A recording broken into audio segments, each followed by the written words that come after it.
그래도 저에게는 주변에서 도와주는 사람들이 많았습니다. 혼자서 영국에서 아이를 둘을 키우느라고 정말 어려움이 많았습니다. 특히 제가 걱정하는 게 아이들이 사춘기였어요. 큰 아이가 딸이다 보니 가장 또 힘들었을 때가 딸의 초경이었습니다. 마음은 다 먹고 있었는데 막상 다치니까 이거 어떻게 해야 될지 모르겠더라고요.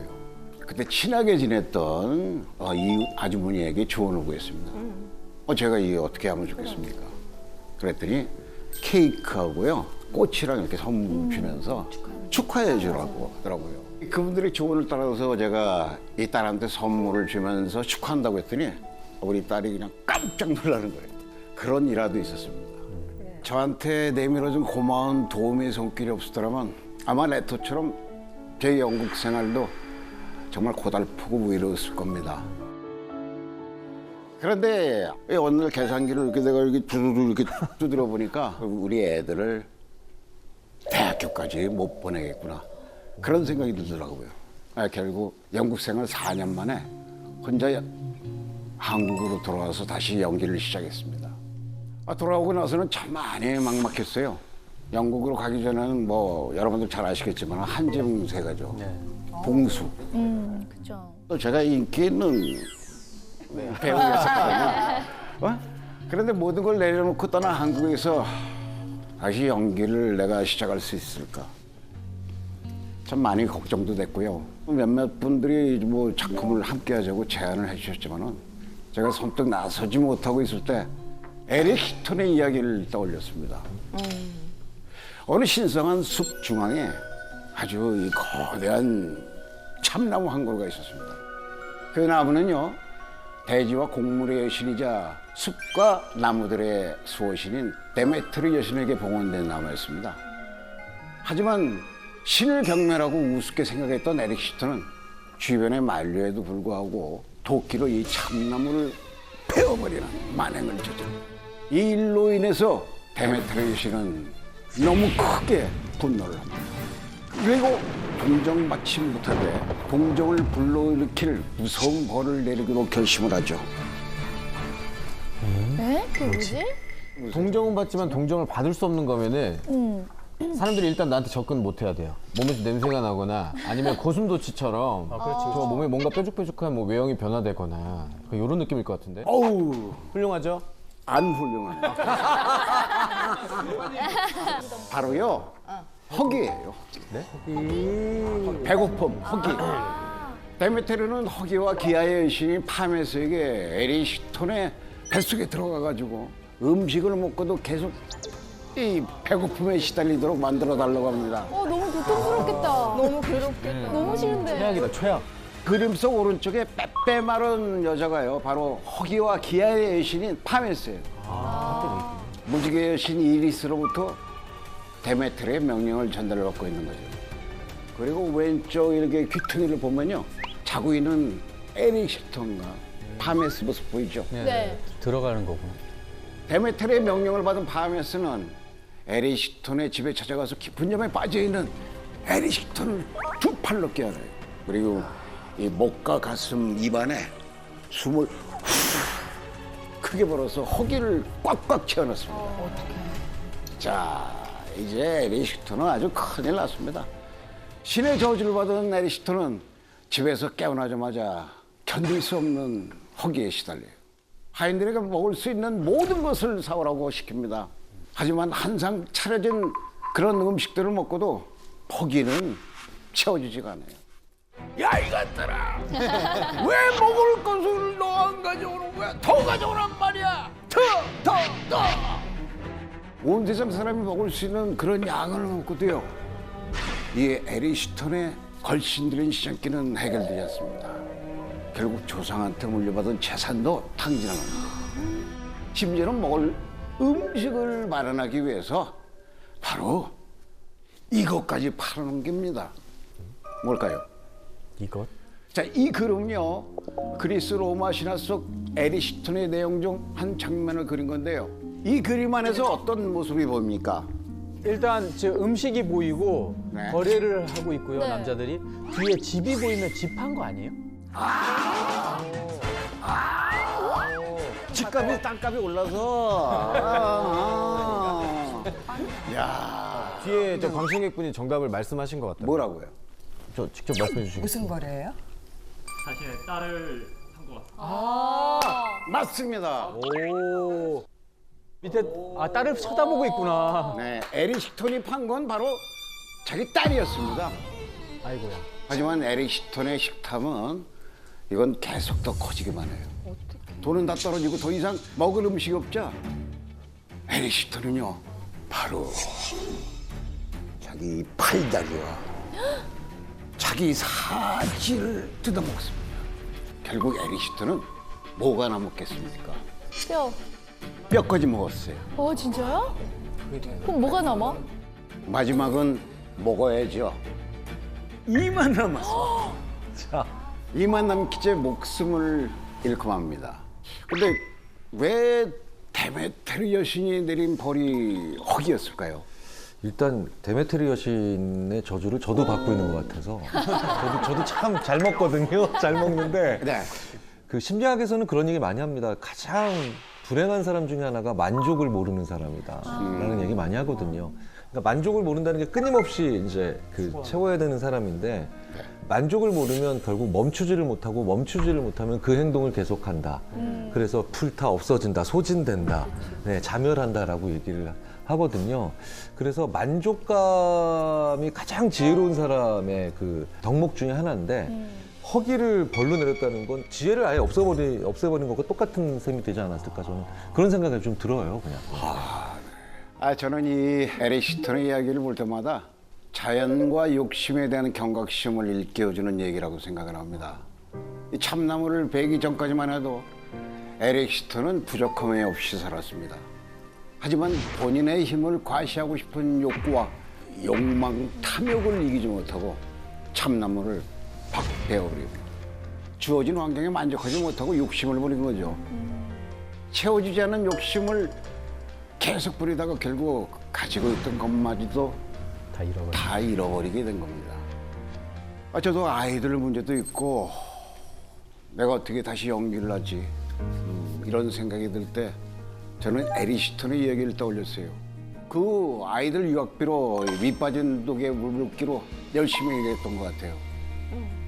아마 제가 에릭 시톤처럼 나만 생각하고 나에게 좋은 것만 하려고 했다면 아마 지금쯤 이 자리에 서 있을 수도 없을 겁니다. 아이들을 키우기 위해서 4년 만에 이렇게 한국에 다시 돌아왔을 때 이매진 씨가 참 많이 도와줬어요. 드라마를 시작할 수 있게 도와주고 제가 당시에는요 좀 공황장애가 있었었는데 그런 것을 치료할 수 있도록 좋은 병원도 소개를 해줬습니다. 영국에 정착할 수 있도록 도와준 게 이성미 씨였다면 제가 다시 한국에 돌아와서 뿌리를 내릴 수 있게 도와준 건 여기 이매진 씨입니다. 그리스 로마 신화에는 정도를 지키지 못해 벌을 받는 사람들의 이야기도 있지만 제게 도움을 줬던 이성미 씨와 이매진 씨 같은 그 선의를 지켜서 복을 받는 그런 사람의 얘기도 많이 나옵니다. 한날 한시에 죽는 그런 노부부 얘기인데요. 어느 날 제우스와 그의 아들 헤르메스가 여행을 하다가 지쳐가지고 프리기아라는 땅으로 내려갔습니다. 그런데 이 집 저 집 찾아다니면서 쉴 곳을 찾았지만 사람들은 문을 열어주지 않는 거예요. 나그네로 변장한 두 신을 받아주는 곳은 유일하게 단 한 곳이었습니다. 마을에서 가장 허름한 집에 사는 필레몬과 바우키스라는 노부부였습니다. 노부부 집에 방문한 두 신의 모습을 그린 건데요. 그림 속의 등장인물들이 뭘 하고 있는 것 같습니까? 음식을 나눠드리고 있는 것 같은. 과일을 먹으면서 와인도 마시는 것 같고. 이 그림은요.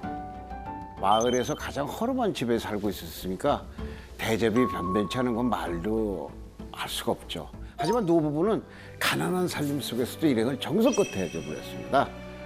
그래서 감동한 제우스가 나그네로 변장했던 것을 풀고 이 부부의 소원을 들어주겠다고 합니다. 부부는 남은 생 동안에 제우스를 섬기다가 한날 한시에 죽고 싶다는 소원을 빌어요. 그래서 필레몬과 바오키스는 그 소원대로 제우스의 사제로 살다가 수명이 다 되었을 때 한 날 한시에 죽고 나란히 두 그루의 나무가 되었습니다. 그 제우스가 맨날 바람 피우고 바람둥인데요. 여기서는 아주 정상적으로 나옵니다. 그래서 이게 보면요.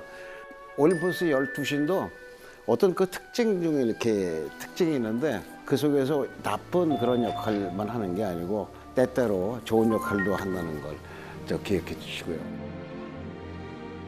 재성 씨도 아이가 있죠. 네, 맞습니다. 예, 나도 모르게 내 아이를 뭐 자랑하거나 뭐 그런 적 없나요?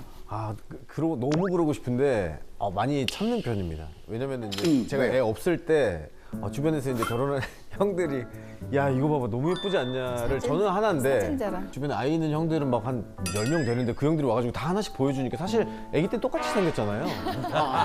그 리액션도 이제 한두 번 진짜로 되는데 혹시나 저도 그러지 않을까 해가지고 자랑은 하고 싶지만 궁금해하는 사람들이 있으면 보여주고 아니면은 잘 자랑하지는 않습니다. 이 자녀가 잘 자라면 자랑하고 싶은 마음은 누구나 다 똑같습니다. 있긴 있어요. 진짜 너무 자랑하고 싶고 막 그래요. 하지만 저는 자녀 양육과 관련해서 항상 마음에 새겨두고 깊게 새기는 그런 얘기가 있습니다. 테베라는 아주 번성하고 풍요로운 도시가 있었습니다. 이 나라의 왕비의 이름은 니오베로 자랑할 것이 너무 많은 사람이었어요. 출신 성분도 좋죠. 가문도 훌륭하죠. 막대한 재산의 권력까지. 그리고 미모도 아주 빼어났거든요. 예뻐 그다. 어느 하나 빠지지 않는 사람이 있었는데 니오베에게 이 중에서도 가장 큰 자랑거리를 꼽으라고 한다면 7명의 아들과 7명의 딸 이렇게 총 14명의 많은 자녀였습니다. 그런데 어느 날 테베에 한 가지 이벤트가 발생해요. 당시 테베에는 장님 테이레시스의 딸인 만토가 있었는데요. 만토는 테베 사람들에게 레토와 두 자녀인 아폴론과 아르테미스를 경배하라고 외치고 다닙니다. 이 외침을 들은 테베의 모든 여성들은 머리에 이렇게 월계관을 쓰고요. 레토의 신전에 분향을 올립니다. 이 광경을 니오베가 봅니다. 화가 나기 시작해요. 왜냐하면 자기 할아버지가 이 제우스고 또 어머니는 거인신인 아틀레스의 딸이었거든요. 집안 명예를 전혀 밀리지도 않지. 아니 내 자식은 14명인데 레토는 꼴랑 바닥지가 나는 거죠.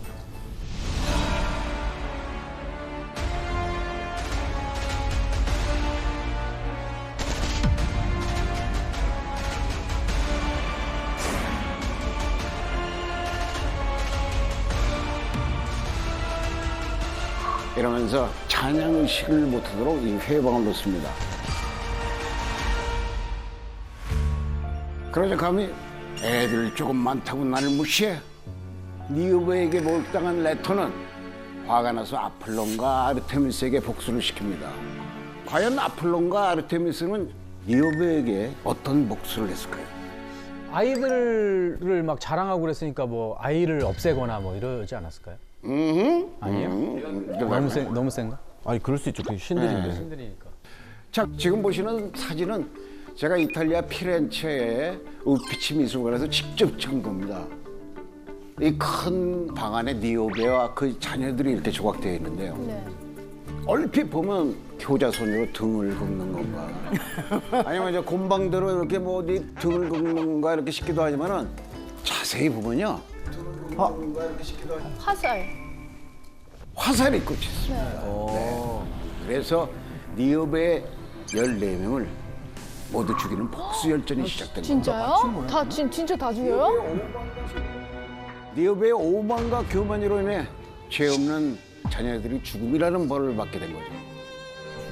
한순간에 14명의 자식을 잃은 니오베는 그 슬픔에 못 이겨서 결국 차디찬 돌이 되고 맙니다.